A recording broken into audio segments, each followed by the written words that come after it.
নিজেদেরকে গঠনের সময় যাতে সামনের যে বাংলাদেশ আমরা কামনা করি, আকাঙ্ক্ষা করি, আমরা যাতে নিজেরা যোগ্য হয়ে সেই বাংলাদেশকে নেতৃত্ব দিতে পারি। আমাদের এই আন্দোলনের ফলে আমাদের শিক্ষা জীবন অনেক ক্ষতিগ্রস্ত হয়েছে।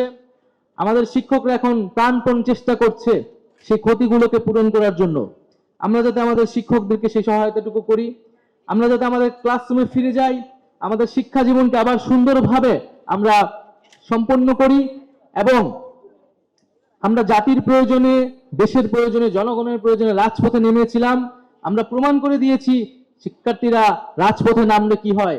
যদি কখনো আবারও প্রয়োজন হয় আমরা অবশ্যই আবার রাজপথে নামবো, কিন্তু তার আগ পর্যন্ত কিন্তু আমাদেরকে আবার ক্লাসরুমে ফেরত যে আমাদের যেই নিয়মিত শিক্ষা জীবন, সেই শিক্ষা জীবনে ফেরত যেতে হবে।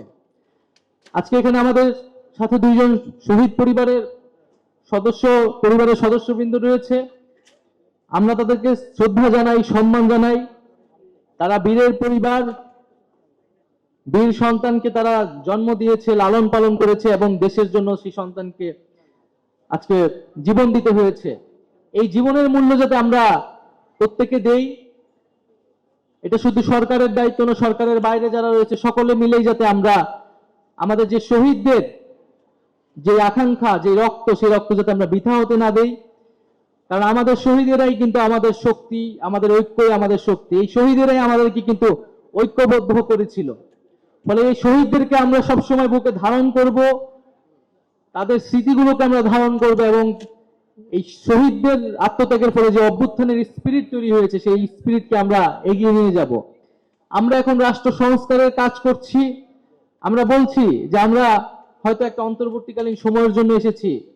আমাদের কাজ হচ্ছে রাষ্ট্রের কিছু মৌলিক বিষয়ে সংস্কার আনা। আমাদের যে প্রতিষ্ঠানগুলো ভেঙে পড়েছে, ধসে পড়েছে, আমাদের নির্বাচন ব্যবস্থা, আমাদের পুলিশ প্রশাসন, সবকিছুতে যেরকম দুর্নীতি এসেছে সেগুলোকে সংস্কার করে আবার একটা গঠনমূলক জায়গায় নিয়ে আসার জন্য প্রচেষ্টা করা। তো সেই জায়গায় আমরা সকলের সহযোগিতা চাই। সকলের সহযোগিতা এবং ঐক্যের মাধ্যমেই আমরা কিন্তু আমাদের নতুন বাংলাদেশ তৈরি করতে পারবো। আমি আমার বক্তব্য দীর্ঘায়িত করব না।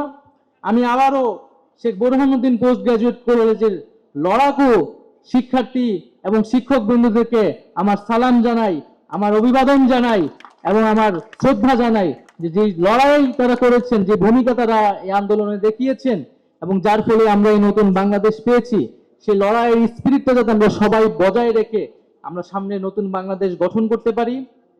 আমাকে লড়াকু সৈনিক বলা হইলো, রাজপথের লড়াকু সৈনিক এখন সরকারে গিয়ে স্যার হয়ে গিয়েছে। তা আমি একেও বলেছি আমাকে স্যার বলার প্রয়োজন নেই, আমি আপনাদের ভাই বন্ধু হয়েই থাকতেছি। আমি আপনাদের জন্য কাজ করতে চাই। বোরহানুদ্দিন কলেজের ভূমিকা আমরা সকলেই মনে রাখব এবং আমরা চেষ্টা করব যে এই অত্র প্রতিষ্ঠানের শিক্ষার্থী বা শিক্ষকদের যে সমস্যাগুলো রয়েছে সেই সমস্যাগুলো বিবেচনা করে দ্রুত সময়ের মধ্যে সমাধান করার জন্য। সবাইকে ধন্যবাদ। আসসালামু আলাইকুম।